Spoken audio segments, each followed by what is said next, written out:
ఉన్నప్పుడు ఒక్కసారి ఇటువంటి మాట విన్నారా?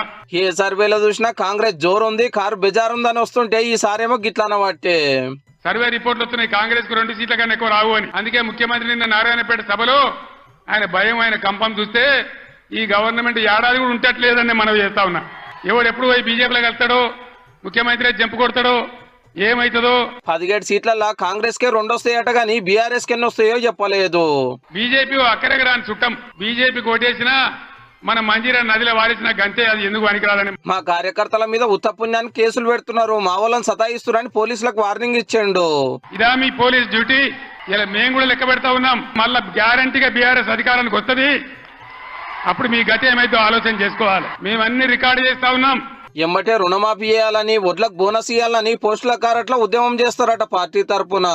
ఇలా వాళ్ళకి చురుకు పెట్టాలి. ఇదే పార్లమెంట్ ఎన్నికల్లో బిడ్డ మీరు మోసం చేస్తే గుద్దిత కింద పడకూడదు.